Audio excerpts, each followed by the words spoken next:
with us today. She's a professor in the economics department at OSU. We stole her from the New York Fed right before the pandemic started, actually. This project we started right before the pandemic started in thinking, I guess. But she was at the New York Fed for 10 years as a senior economist there. And before that was an economist at University of Wisconsin. So comes with lots of great experience.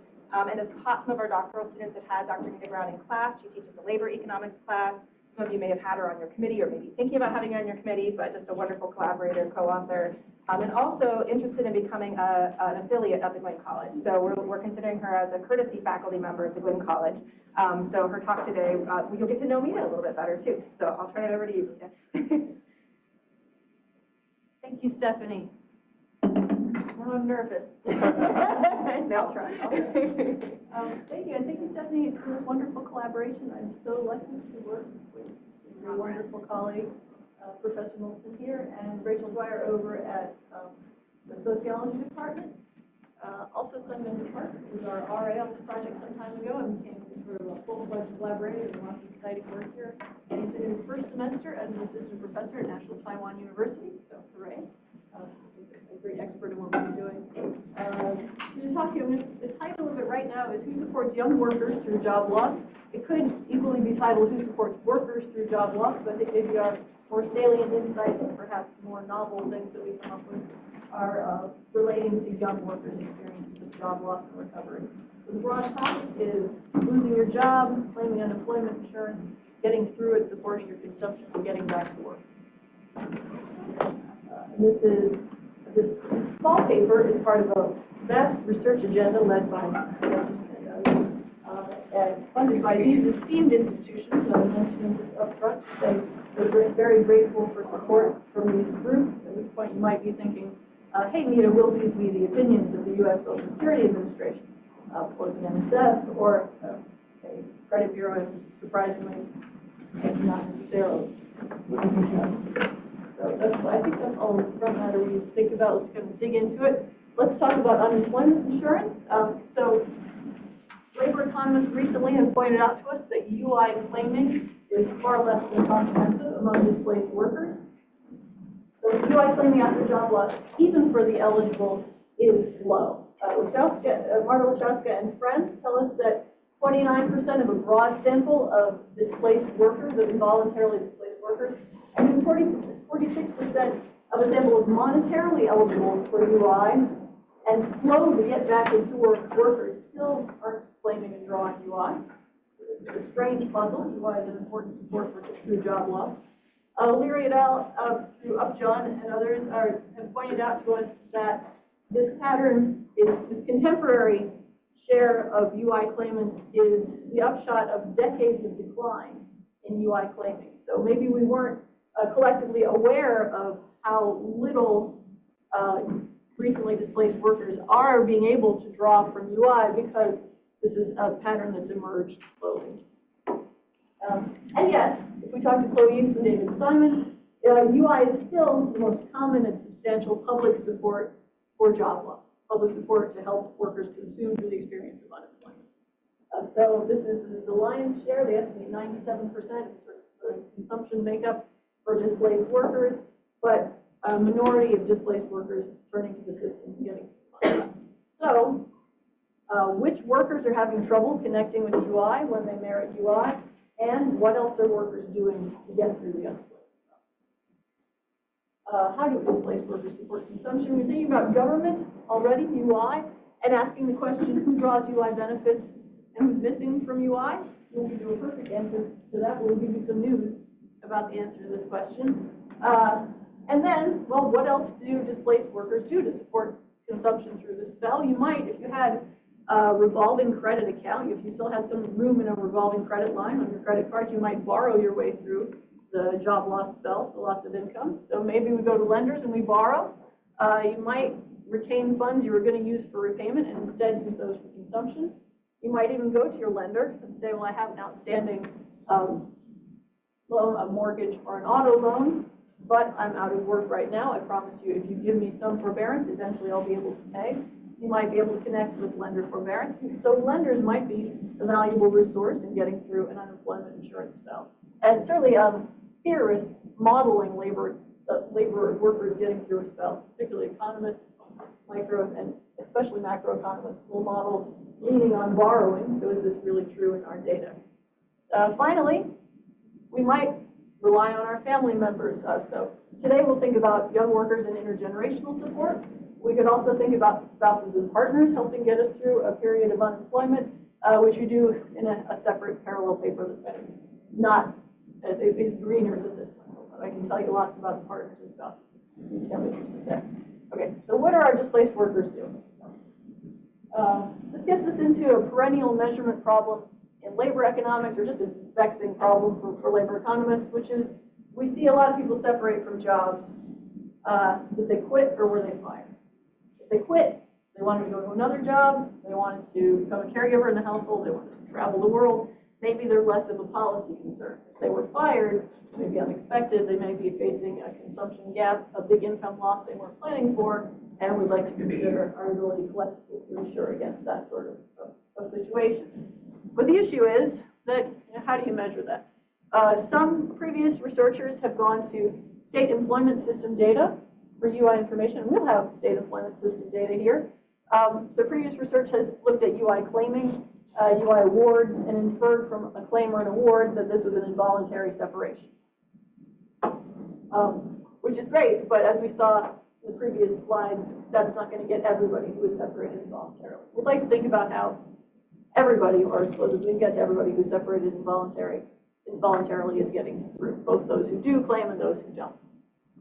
Survey data in the past has helped address these kinds of questions. If you wind up with a smaller sample, it'd be tough to get to age groups, to younger and older workers, because losing a job is not the most common event, luckily. So this is helpful, but it's not going to answer all of our questions. And moreover, if you ask a displaced worker whether the separation was involuntary or voluntary as an interviewer, they may reveal truthfully which it was, or they may want to say, oh, I meant to leave. And if you turn to the employer has plenty of reasons to claim that this is a voluntary separation. So again, we have measurement struggles. So we're going to take one approach to dealing with this. It's not going to be perfect, but I think it'll be useful in some ways. And it is up against this tough labor economics problem of how do we figure out which workers were fired and needed. In addition, we're going to need an untreated group of comparable continuing workers to think about what's the effect of displacement, not just in the pre-post sense, but what's the effect of displacement from your job on your outcomes and your tapping of various consumption sources relative to what would have happened had you continued. So these are all setting up big data hurdles. We can address some, we can do something. So we're going to inherit the mass layoff strategy. For good or ill, you can tell me what you think of it. And I should mention that interruptions are very welcome at any time. I'm happy to hear questions throughout. So our mass layoff strategy, initiated by Jacobson, Lalonde, and Sullivan, uses a mass layoff, a firm that's shrinking by a lot, to build a sample of arguably otherwise comparable workers leaving and continuing with a shared firm. It's a little bit of a weird strategy. I find in general labor economics generates weird strategies because a lot of what you're interested in are these sort of dynamic processes with state changes. You're transitioning between out of work, searching in the labor force. And so, for those of us who work a lot with other kinds of event studies, these labor economics methods are weird. So it's going to, if you're a labor economist, I apologize for that. So I'll explain it. If not, it might seem weird. I agree that it's weird. Because yes, we talk to other people about it. Okay, so here's the strategy. We find firms that are big, 25 or more employees. Some other papers in the literature have gone 30, 50, et cetera. We require that they shrink by a lot. We're going to go 30% over 6 quarters. We have quarterly data. Others have done 4 and 8 and so on. We're going to require that the workers were stably employed before the separation. Here we're going to 8 quarters. We see them 8 times stably employed with the same primary, paying most of their earnings employer. I want to say quickly that the JLS, the sort of the origin of this literature, used a 6-year requirement, a steady attachment to that same employer, and then what happens when you lose the job. But the issue there is we want to think about young people. And obviously, if we're trying to understand job loss from 20-somethings, this is going to kill most of our 20-somethings. So now, 2 years, 8 quarters, connected to this employer as the primary employer, and then they're separated. What happens next and how do they deal with it? Continuing workers in this strategy are required to stay with the firm throughout the post period. Our post period is 6 quarters, and displaced workers must reappear in state employment data once a year.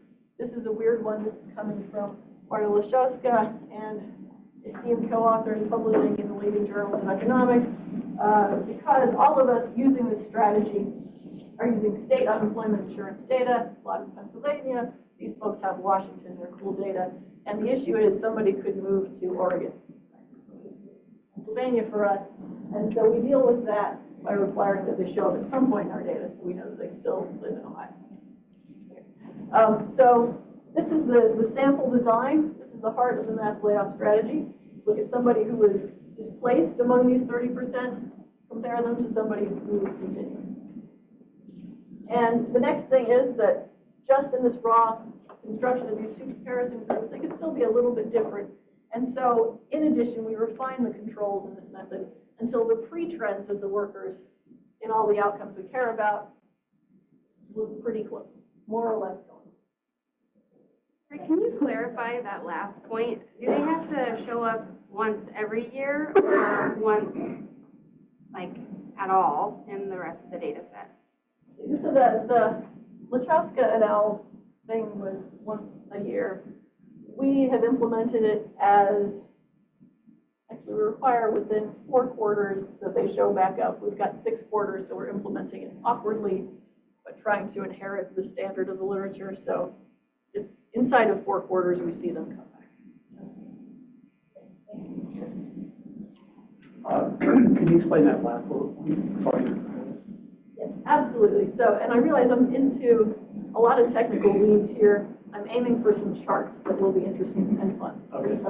But to explain this last bullet point, sometimes we set up a treatment and control, we run a balance table, we test for similarity, and if they're dissimilar, we say, well, what can we really learn?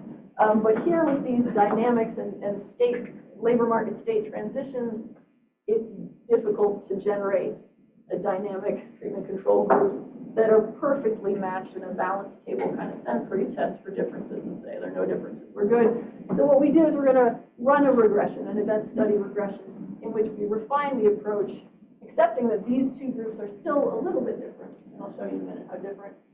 We control for a lot of things, an individual effect, time varying characteristics of the industry, the locations, other stuff, until I'll show you charts of the outcomes for before the layoff, up to the layoff, after the layoff, and we refine what we're conditioning on until the pre-trend looks kind of the difference between them hugs the 0 line. They all kind of look the same until the event happens and you see them diverge and do something interesting.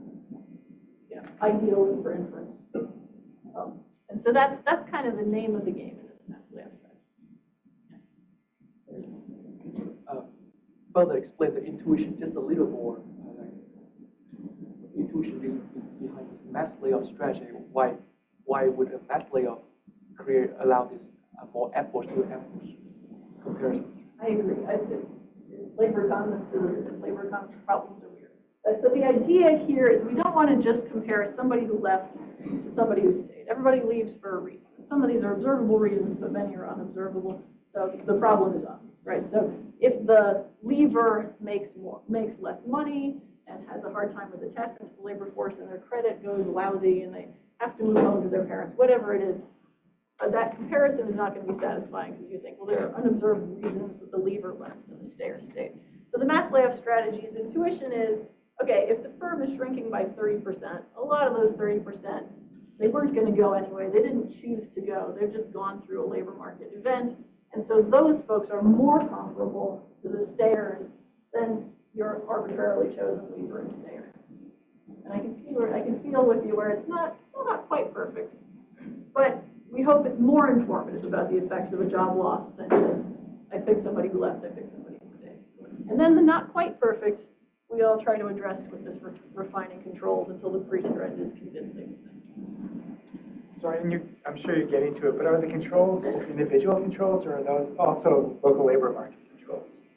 Our controls are, and because we're using administrative data, we don't have a fabulous slate of survey individual controls, a little bit of individual controls, but we have firm anonymized firm identifier, and the industry, and the location, down to the zip code, although we're controlling a county. So it's sort of, it's various things, the individual, the firm, and the geographic. And individual fixed effects.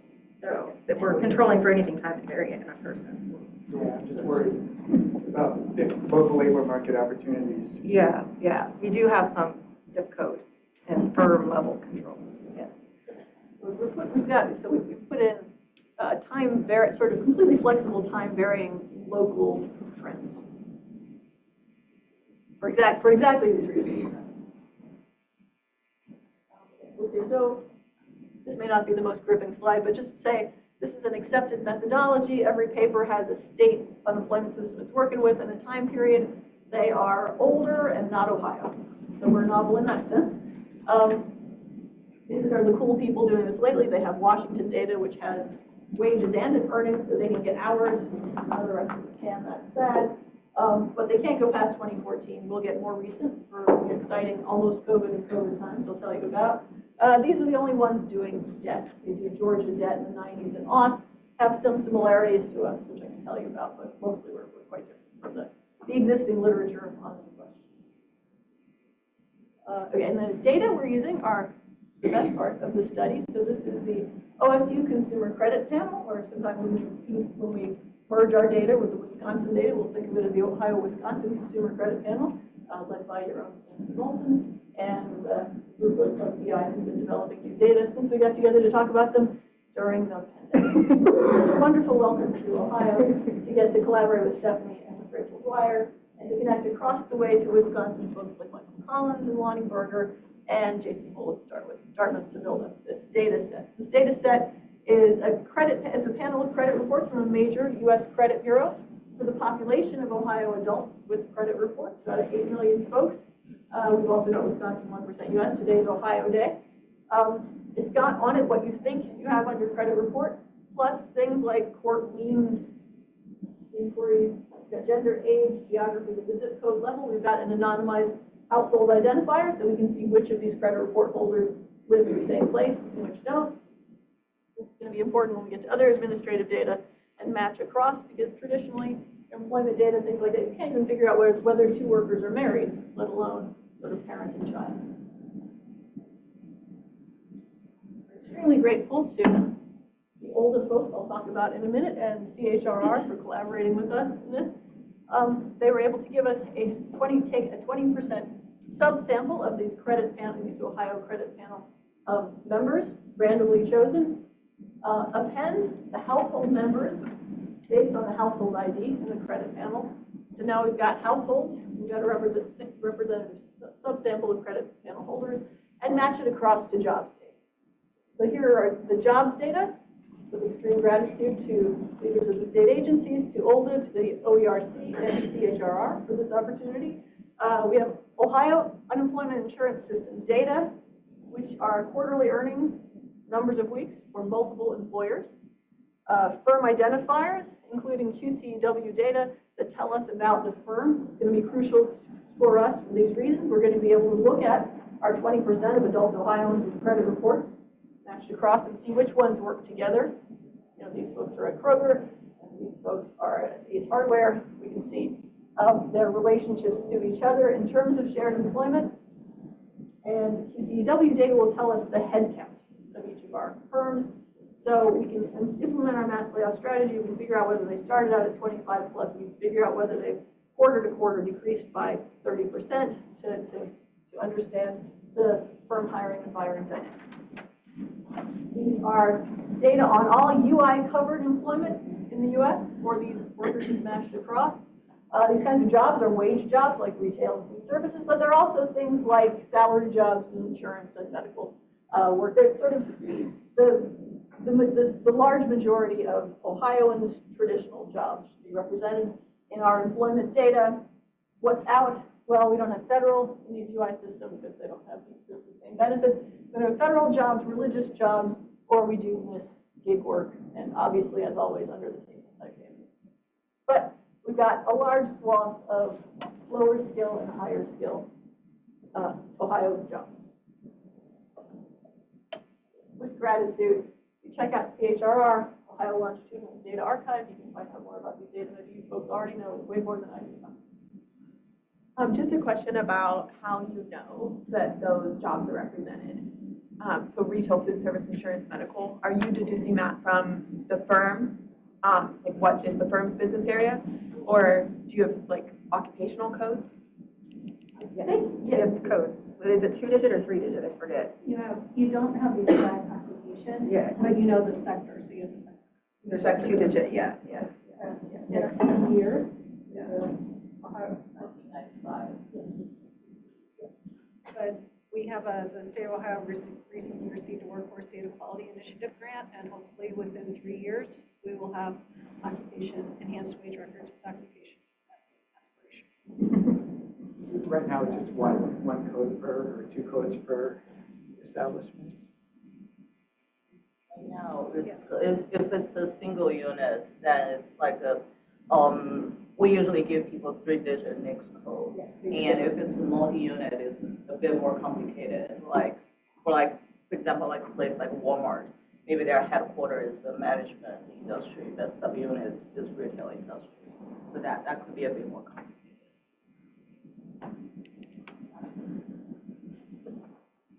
Your expertise. I can talk to you guys more. Yeah, so the occupation codes is an exciting possibility. It would open up so many things. So my dull answer was going to be the QCW is just the industry that we're going to use for NICS codes. So you should be aware that there's this shortcoming. We don't have the precise occupation within the firm, but we have the industry of the firm. We have the fact that they're together in the firm, and we have their ex-ante earnings. So we work from there. And also the multi-establishment issue is something to keep in mind. And no is in the background here. It may be imperfect. Oh.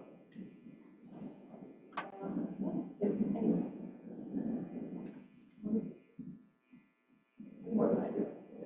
All right, so here's our mass layoff empirical specification. This is an event study. That's a lot of Greek. What's the idea here? So we're going to have an outcome that relates to sort of employment outcomes and credit outcomes and even residential outcomes.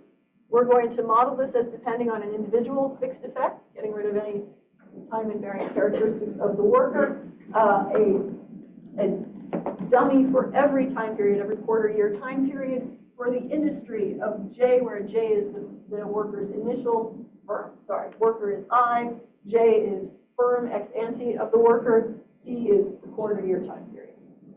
So we have very flexible industry time varying path. We have very flexible location here is a county time varying path. We're controlling for, most importantly here, just individual age dummies, flexibly for age. And then we have our event study term. The idea is we're going to take a look at the effect on outcome, employment recovery, credit recovery, et cetera, of being K quarters from the layoff event. So you could be several quarters back. You go back to 8 quarters, you'll recall. You could be up to 6 quarters after the layoff event. So the delta K coefficients are the ones we care about, telling us about the movement of the effect of the layoff on the outcome from before the layoff, approaching the layoff, to after. We hope that the layoff has no ex ante effects in our pre-trends. We hope that they're coming in pretty flat, and then something happens. And if that's true, that will in part validate our empirical strategy. This is what we're up to. We're being weird and omitting quarter K equals -2. I realize it's silly. We could have just named it K equals -1. We have this issue. People get fired throughout a 13-week quarter. They could lose the job in week 1, week 7, week 12, right? So we have this quarter in which things are a little blurry. Some of the effects of layoff are emerging, but not all of them. And so we're calling that K equals -1 quarter. The K equals 0 quarter is the first quarter in which all of our treated workers have no income from that primary employer, that mass layoff employer. And let's see here. So we're doing this weird thing. We're calling K equals -2 the base quarter. And we're going to compare everything that happens in -1 and 0 and forward to K equals -2 pre-layoff quarter. So you'll see the effects of the layoff kind of smeared across -1, 0, 1. All right, and then one last thing to say is we're going to model unemployment claiming using the same framework, you'd think you just want a head count. How many treated displaced workers pick up unemployment insurance? So this is approximately that, but then the effect of this specification for UI is going to adjust ever so slightly for the fact that lots of workers have other jobs. We're not kicking anybody out for having 2 jobs. We're studying folks for whom their primary employer paying most of their money for those 8 quarters is the mass layoff employer. Lots of them have a second job. And so they could claim, it's rare, but they could claim on the second job. So this structure is going to remove any common claiming on a second job between those who can did and those who didn't. There's a federal requirement for mass layoffs to announce that for a firm planning a mass layoff. But that's within the quarter period, right? It's just a few weeks. Right, right. Yes, and this was a couple of years back, you remember, we sort of thought about trying to use announcements. The issue of they're anonymized, and so we can't match into our data. We thought we could try to guess which ones were That would be illegal. I don't know the fact that would be illegal. Guess which But not if they're required to report it.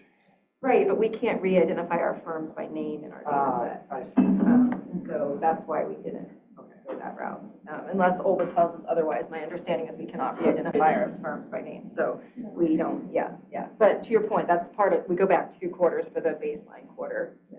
Oh, yes, to get away from you. Yeah. So announcements or whatever, if that happened, would hopefully not have happened 6 months. Yeah. And also, marvelous to get, we had such excitement about, we can use this. Yeah.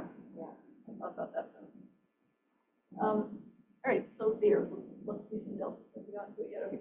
Oh, let me talk to you about our estimation time period. So we're thinking about, well, COVID is interesting and recent. We'd like to use our recent data, but it's not very, I hope it's not generalizable to what's going to happen next, right? So we'll study COVID for being interesting, but so let's go to the shortly pre-COVID period to try to say something more generalizable to stable labor market conditions. So here we're going to look at a stable pre-pandemic period, 2016 to 2019. All the treated workers are going to be hit with the layoff in 2018 Q2, and then we're going to follow them up for 6 quarters, including quarter 0, until we get to why are we doing just 6 quarters when we hit the pandemic. So that's our approach so far. We have a lot of data, allows us to shape things in creative ways. This is what we chose. The pandemic period, same thing, completely parallel specification, 18 to 2021. We require they're attached for a while. They get displaced in the peak of the pandemic in 2020 Q2, and we follow them up for 6 quarters. This chart is to tell you we have a lot of data, and I don't want to make you stare too closely at any of these numbers, but it should be a difficult thing to understand involuntary job loss, because it's not the most common event. So if you have a survey, you have a small slice of people who go through this at any time, and even in a panel, it'll be a hard thing to study. But with large administrative data, you have a little more hope. Even still, you might have difficulty identifying the effect of job loss by subgroups like ages. We're going to look at decade age groups, 20s, 30s, 40s, 50s, 60s. And this table is to say, in these terrific administrative data, we've been so lucky to get to work with, we have enough job loss, enough displaced workers to shine some identification light, to have power to understand the experiences of, even by age subgroup, displaced workers. And then, the horrible tragedy that was COVID allows us to see a whole lot more about what it's like to lose a job, sadly. This is too small, but this is that balance table we were talking about. All these stars are saying it's not balanced, but that's the design of the strategy. It's not going to be balanced. So we can say a little bit about what's different between treatment and control. The job losers are about 1.5 years younger. They make a little less money. They're less likely to have debt, and they have a little less debt. These differences, we hope a lot of them will be accounted for with that individual fixed effect, and also variously with our other time trends. I can mention that we're heading for intergenerational connection measures, and so just to foreshadow those, some of them share credit with an elder, 6 to 8% in our narrow share credit measure. I'll tell you more about exciting new share credit measures we're getting to. And notably, particularly for our strategy later on, about half of our sample in each of these subgroups co-reside intergenerationally, and half of them don't. So we'll think about the experiences of job loss among the young folks, those who live with an elder and Is that under car debt, is that individual monthly, or what is that? This Cumulative is or- the stock of card debt. And a nice thing, a helpful thing to say about the credit data to understand what they're telling you regarding credit cards is they take a snapshot, whatever, on October 30th, they take a snapshot and they tell you about it. We buy those data.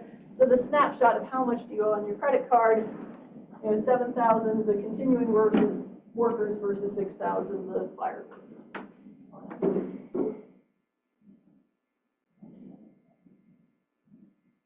Alrighty, so who receives UI benefits in the 2018 layoff and the 2020 layoff? Let's look at all this machinery, let's look at some pictures. So if we look at 20-somethings, if you buy our mass layoff strategy, this should be giving you the causal effect of displacement on UI receipt. This is UI receipt. We've run also for UI claiming, UI dollar amount. Qualitatively, the story is quite similar. So what's the change in UI receipt for 20-somethings who were displaced in a mass layoff event? Well, 14 percentage point increase in UI claiming. So 14% of our young workers displaced responded by going UI, which is too small, right? We might suspect too small. Is it the same for 30s and 40s? These mid-career folks are much more likely to pick up UI. They're getting up to 27%, and I believe the 40s are the ones that are getting to 34%. So much larger claiming responses to mass layoff among the mid-career folks than the young. So if we're thinking about this mystery of why do workers not claim UI in response to being displaced in covered jobs, some part of the story based on these estimates we think has to have to do with career stage, life cycle stage. Young workers who are displaying this strange non-claiming behavior. Okay, older workers, 30% for the 50-somethings. By the 60-somethings, you're back down to about 19%. So in a lot of these stories, we're going to see kind of this inverted U shape, young, not receiving the benefits, mid-career folks connecting with the benefits or support of various kinds, and the older workers perhaps moving into retirement, perhaps relying on accumulated assets at that point and not connecting with the supports either. And so this is a sort of one of our central stories. Our UI underclaiming seems to have to do particularly with the young, perhaps also with those moving into retirement. We ran this for 2020, again, this strange, hard to generalize period. We found this funny thing, which is just about everybody peaks at 15% increase, 15 percentage point increase in the share who are claiming in response to UI. Kind of everybody. Flat in age and only 15%. Both of those things I thought were pretty surprising. I'm going to set that aside and look back to the more generalizable period. So are these who filed UI claims or who actually received UI benefits? And I'm sorry for glossing over, these are folks who actually receive benefits. We have great, because it's unemployment insurance system data, we have great, obviously, great information on whether they claim, whether they receive, how much they receive. And we were surprised to find that the claim and receive results both look very similar, very much like this. The claim and awarded, these are sort of whether you were awarded, they look very similar. The amount that you receive results are even more pronounced in that inverted U shape because mid-career people make a lot more money. And so what their benefits are making up for, certainly not with full replacement, but what their benefits are making up for is large. So we can exaggerate this by going to the dollars. And Chloe East and David Simon will tell us the sort of lion's share of support for job loss folks coming from UI, they attribute to, displaced workers, they're failing to claim. So they work on whether it's the firm's fault, whether it's the worker's fault, whether it's the program's fault in a different context. And their inference is it's the workers aren't signing up. We don't know what the firm's role in whether they sign up for it, but it's the failure to claim. So that would make sense if we see the claim and the award results look similar. There's somebody else. Okay. I was just curious how you kind of put the stimulus checks Yes, so if we get to the COVID part, the stimulus checks are clearly key, and they're kind of running along in the background here. And in addition, the supplemental unemployment insurance benefits are key here and would be occurring around about in here. And so it's not to divert from your question to that question, but so that makes this 15% kind of strange, right? With that supplemental like, increased incentive to claim. This is a little weird that they're underclaiming so much. The stimulus checks will be going to are a key sort of background elements of what we're finding in the COVID period throughout, although I may emphasize the pre-COVID more. But so they're going to both the displaced workers and the continuing workers. And so they should difference out and they shouldn't affect these estimates, but they might have a very important role when we find in various contexts along the way, or things I have time to get to or don't have time to get to that are in the paper, that look flatter than you would think they would be and are flatter than the 2018 normal times estimates, presumably have something to do with the fact that both groups are getting these stimulus effects, which are helping them out. For example, the credit outcomes, your credit score, your delinquency, things like that, in the COVID era are pretty comparable for the two groups, and perhaps in large part because everybody's getting that stimulus check. I should ask this question earlier. When you were asking the question, where do they go to receive continuing support once they get laid off? I didn't see savings in there listed. Right. And I'm wondering, or maybe that was just something you included that didn't include it in the PowerPoint. Oh, thank you. I should have asked that. Okay. Welcome to a special notebook. It says graduate women in economics. I conspicuously write into this and say, look, guys, this group is open to all graduate students.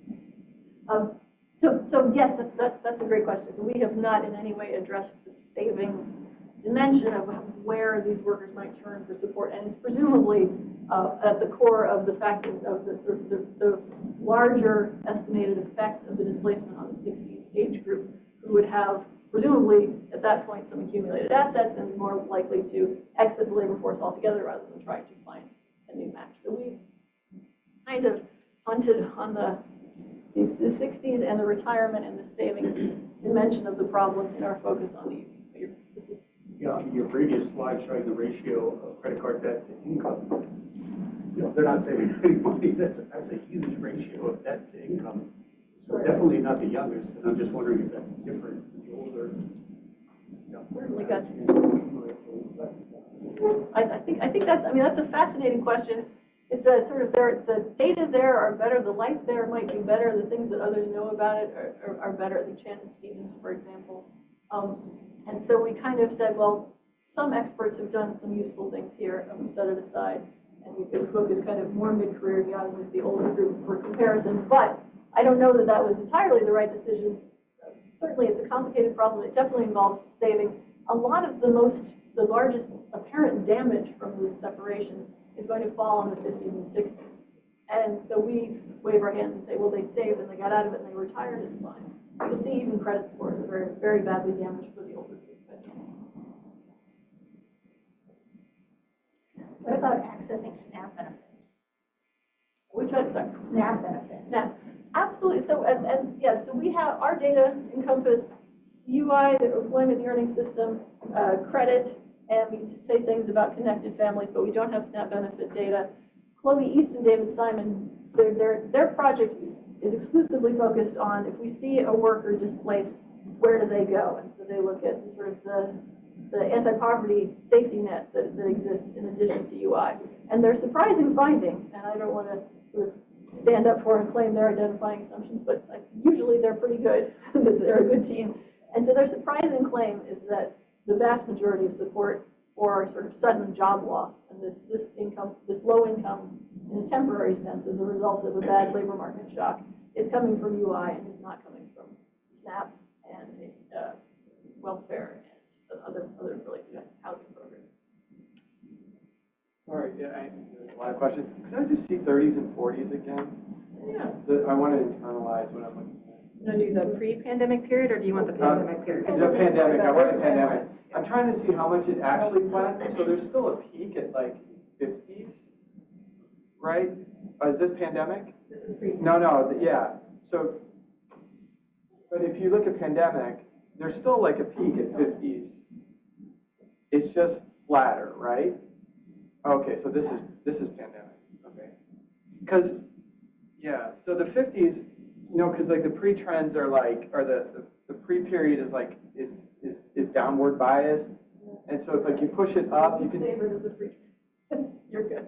Yeah, so it's just a little flatter, but there's still like a bell, right? Yeah, absolutely, absolutely. So they're certainly responding. Yeah, and the very surprising thing to me is they're all responding to this layoff in COVID in such a similar way. But that's what I mean. The 50s is actually fairly higher than the 60s. Yeah. So 60s is like 13%. It's getting like 15. Yeah. Yeah, and this one's more like 20 something if you bring the pre-period up to 0. Right, yeah. And So it is flatter, but there's still the dynamic this you age. saw. Yeah. I like that. That's encouraging. So even in these strange times, we do see this sort of mid-career. That's how I saw more it. effectively with the benefits. I'm gonna jump to the young adult results. Oh, yeah, we're on the human side. Let's go to some stuff. Let me see, with that discussion. Okay, do they borrow? Do they borrow this out? Do they ride credit card borrowing and then until they can get another job? Well, here's the young people's credit card debt. That's a steep decline. Mid-career, half the decline. Older workers, flat. Nobody appears to be increasing their credit card debt in response to the job loss. So we're seeing very little evidence for economists' favorite story, which is, well, they have access to liquidity, they borrow, they're fine. That doesn't seem to be the case. And we don't see a lot of UI take-up. We see limited reliance on cards. How about lender forbearance? The young people know, the mid-career, yes, but it's only 1.5 percentage points in folks. So there's a little bit of going to the lender for forbearance, but it's a small number. So the lenders aren't coming in big and helping people get through the displacement spell. The UI claiming is partial, and particularly partial for young folks. Okay, so younger displaced workers draw the least UI and lender forbearance, and their card balances decline very steeply if you buy the mass layoff framework in a causal sense. They have a steep decline in cards, they're not making it up through borrowing. What are they doing? How about are they leaning on their parents? Let's use our newly connected administrative data resources to say something that you can't say in the employment records, where you usually can't connect any two workers with each other except over whether they exist in the same firm. Here, let's connect households, and let's connect family or households outside of households, families that are sharing credit accounts. We have two ways of connecting people. Let's ask, do the younger workers seem to lean on the older generation? They seem to benefit from the option of leaning on the older generation in order to get through this spell.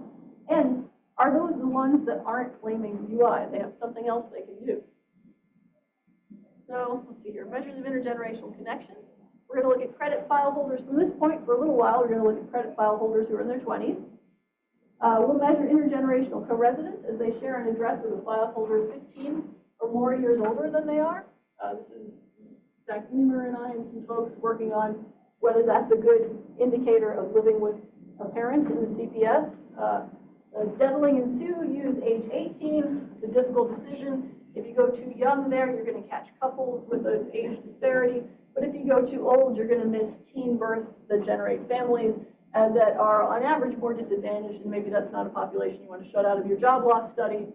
So on the one hand, on the other, we find that it's surprisingly slim, the share of 20-somethings living in large age gap households, so this is our choice. We can also see whether the displaced worker or the worker and an elder share a credit card account in the form of an authorized user account. So if you put your kid on your credit card, that's an authorized user account. They can use your account, you're obligated to repay. We'll take a look at whether these workers have AUAs, which is to say they're connected financially to a parent. Oh, and we can spend a moment, I know we don't have much time, but just for amusement. This is, Stephanie's laughing because I've stolen this from the grant proposal in another project.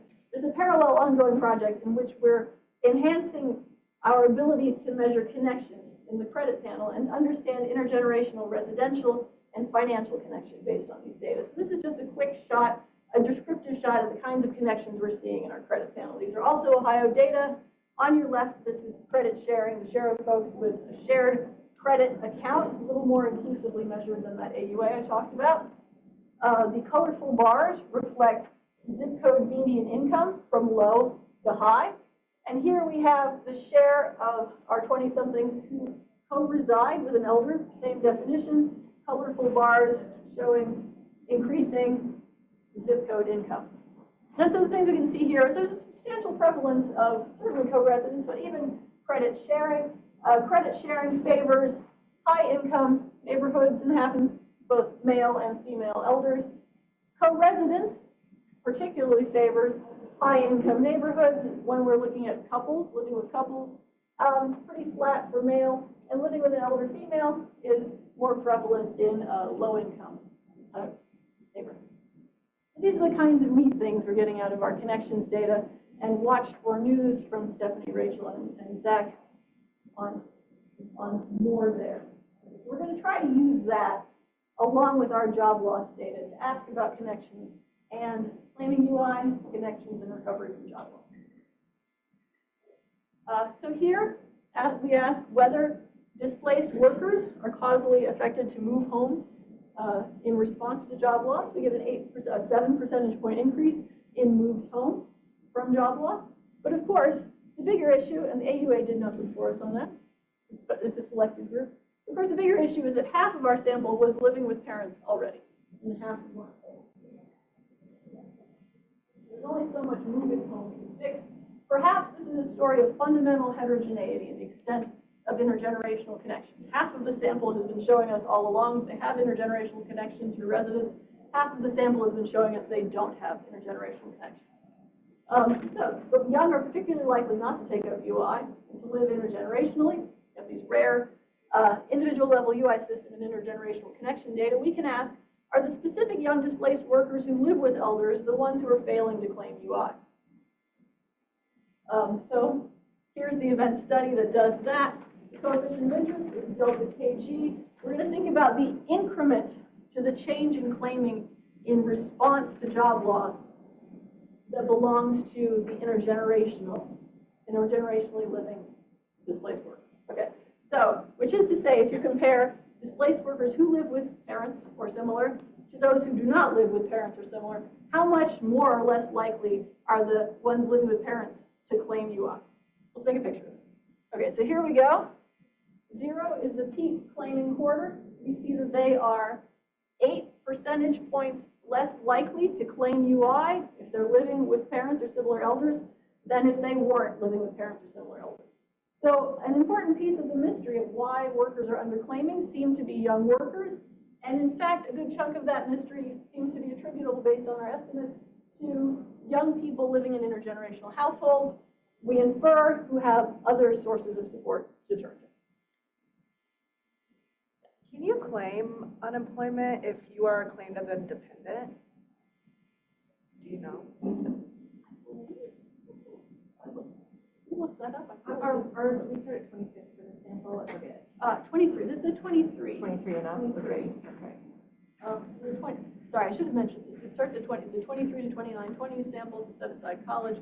But yes, I believe that you can claim because this one came up. You have to pay the insurance. I mean, you're paying into the insurance system through all of these UI covered jobs. And so, in a sense, there's sort of less means testing than you would find for other programs because, and other dimensions of thresholds to receive because you've paid into the system just for having had that job. So the coverage sort of has fewer of these requirements. They have duration of attachment to the employer requirements and an earnings threshold requirement that's very low relative to the population we're following after their 8 quarters of connection. But I'm 98% positive that it is. So, I knew you couldn't get a stimulus check if you were claimed as a dependent. And I assume if you're living with a parent, an assumed parent, you're more likely to be claimed as a dependent, especially if you're in that younger category, like fresh out of college. It would be differential, not just on average, but absolutely. The key here, differentially, I agree with you, likely to be claimed as a dependent. So the IRS-based stimulus checks, I hadn't thought about that, but they may be being treated differently by the IRS-based stimulus checks than the control group, which might be important. I think that would push in the other direction, but that might be important. I hadn't thought about that. But they should both be able to access the benefit, the UI benefit. But that's 2018 pre-pandemic. Oh, sorry. Yes, let's do that. This one is even, the point is maybe it's worrying. This one's even bigger. So maybe in the wrong direction for the stimulus check story, but we should consider the stimulus check story regarding the magnitude, but yeah, so in both cases, the UI claiming is estimated to be smaller for those living intergenerationally than those who are not living intergenerationally. Here it's so big that really on net, the point estimates predict a 0 rate of claiming for the displaced intergenerationally living. Substantial rate of claiming, in fact, or 8% for the, with modification, but anyway, so this one is a big estimate. It predicts, on average, very little or no claiming for the intergenerational folks. Let's see here. AUA didn't do all that much for us, a little bit of increase in claiming. So let's, in the last few minutes, putting it all together. Oh, wait, we have 9 minutes. Okay, hopefully we can also have some discussion. So putting all this stuff together, young workers, mid-career, older workers are relying on our various sources of support. The East and Simon leading support UI benefits. We checked lenders. We don't see that much action in relying on lenders. We use our family connection to say we see some moving home to family in response to job loss, and we also see folks who are just living with parents less likely to try to get the UI benefits. So putting together all of these sources of support that we can see, and the sources of support that of course we can't see, how well are our various worker subgroups recovering from the job loss shock? How well are they getting back to employment? What are they earning once they get back to employment? And on the financial side, how much financial damage have they taken on as a result of the job loss shock, which we're going to measure through the credit score for the event study. So here are young people's reemployment, where they're getting to, by the end of the program, about an 11% of them unemployed after 6 quarters as a result of the shock. We go to 30s and 40s, we're getting 10 and 12%. So the recovery of employment for the 20-somethings and the 30s and 40s is pretty similar and not complete, but not very far off of complete, 10, 11, 12% off of complete. The employment recovery for the 50-somethings and the 60-somethings is a little bit weaker, but they're almost up to par for the 50s by the end of the program. Much lower for the 60-somethings, and again, we think about the savings, the wealth, and the move into retirement that might be precipitated by this displacement. Let's see here.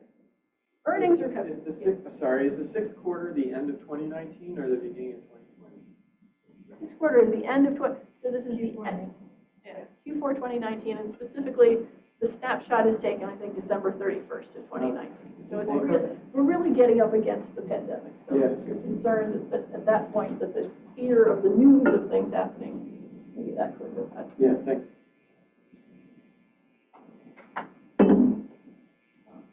Okay, so most workers are recovering very similarly in terms of returning to employment, except for the 60-somethings who have a meaningful, more than a quarter, remaining gap in just employment status. But how about money? So conditional on going back to work, how much have you lost of your earnings? Well, our 20-somethings have lost about, I believe they're 27%, 25%, 25%, our 30-somethings, 27%, our 40s, a little bit more. So by and large, 20s, 30s, 40s are seeing a loss of about a quarter of earnings, conditional on having gotten back to work, and also something like a 10, 11, 12 percentage point decline in how many had jobs. But compared to mid-career, the 20-somethings are recovering pretty darn well from this shock.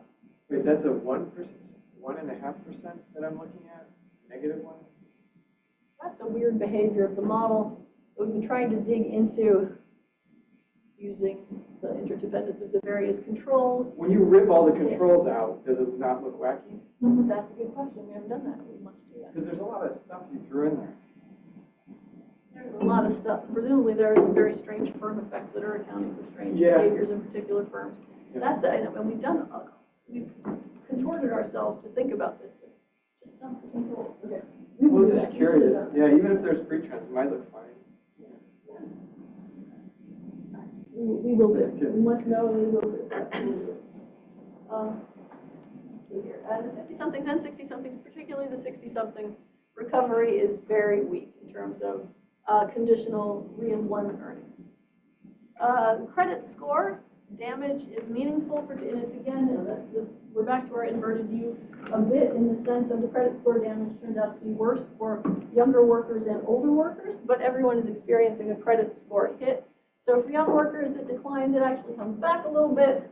The depth of it is, I'm trying to remember, I think it's 15%, approximately 15%, comes back a bit. For older workers, the magnitude is smaller. They're getting down in the 5s and 10s, but they come back to something like 7 points in the 30-somethings, and not quite as bad, up to 5 points by the end. For the 40-somethings, 20s, 30s, and 40s each show initial shock and then a bit of recovery in their financial status. And then the interesting distinction between early mid-career workers and our older workers is this is just a persistent slide. So the worst damage to credit for the older workers in response to the job loss happens at the end. They get all the way up to a 7-point loss in the 50s and a quite large loss. I think they're up to 14 points, just like the young folks for the 60s. So there is lasting financial damage, lasting household finance damage of this shock for everyone at an average, and more of it for the youngest and the oldest. Finally, to wrap this stuff up, let's get back to our young workers. What's going on to the displaced young workers in intergenerational households with about half the rate of UI receipt as we've seen, half the reliance on lender forbearance, very steep decline in credit card borrowing, but connection to family.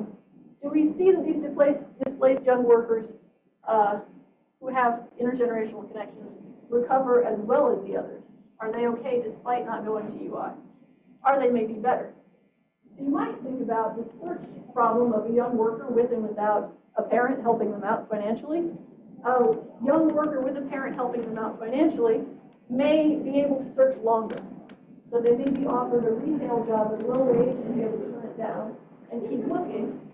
They may land at a higher pre-employment earnings level by the time they get back into the labor force. Where a young person without family support for the search may search briefly and end at a lower re-employment earnings level. Let's check out the pattern, and I'll say, for time, I'll say this. The answer to the duration question is just like those previous charts. Surprisingly, the time path of return to actual employment is very similar for the 20s, 30s, and 40s overall. It's very similar for young people living in intergenerational households and not living in intergenerational households. So it doesn't look like young workers in general and young workers with family support are getting back to work more slowly, are supported to look longer and get something better. But in the earnings case, in fact, they're doing better. So young workers in intergenerational households are getting back to a higher earnings level on average. It gets up to 25% and then drops back down to 15%. But we are seeing, on average, young workers in intergenerational households recovering a higher percentage of their pre-displacement earnings. And let's see here. Same thing, also true, slightly smaller magnitude in the COVID pandemic. They're coming back to higher earnings by the end.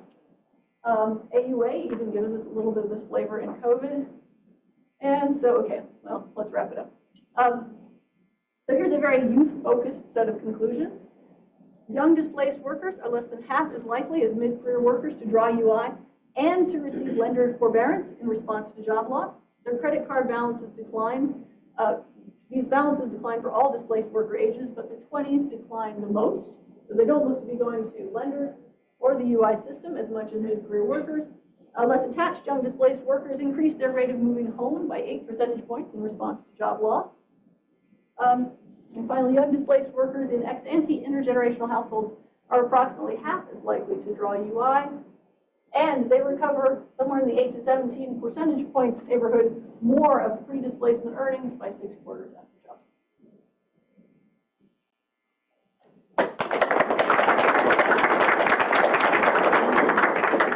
We only have about one or 2 minutes for questions, but we had questions throughout, I suppose. So questions?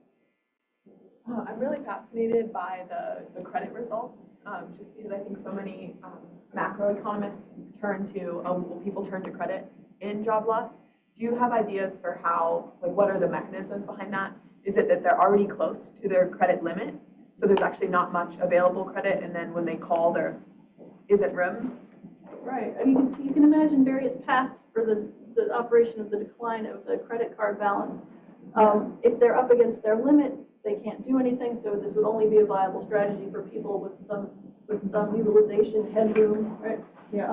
In addition, macroeconomists love to say, well, you have repayments that you could be making on your debt. If you withhold the repayments, you're going to damage your reputation, so you're accepting a reputation cost, but you get to keep that and eat that instead of paying it to the lender. So this could be a failed repayment story in which their credit card balances would go up if they failed to repay, but we don't see credit card balances going up in a way that reflects failed repayment. We do see some delinquency increase, so. It could be discretionary consumption decline too, because we're looking at the balance on credit cards, and most of consumer spending is happening on credit cards. And since we're getting a snapshot of the balance, they could just decline or reduce discretionary spending, and that's why the balance looks lower. I think right. I mean, then that's why we saw there's a delinquency increase, but then there's also that balance decline. So yeah. Absolutely. The most helpful answer is a very rationalizable thing to do is to cut back your spending in response to job loss, even if you have that headroom on your credit card. And so perhaps what we're seeing is a very responsible reaction to the displacement, which is I better stop spending so much I don't have a series of earnings to look forward to. And so we see the decline for everybody, and especially young folks, the steep decline because we've sort of changed their career trajectory, perhaps. So that, this is very rationalizable, but it doesn't help us understand, and how do you eat? Any other questions? All right, well, let's thank Mita and she's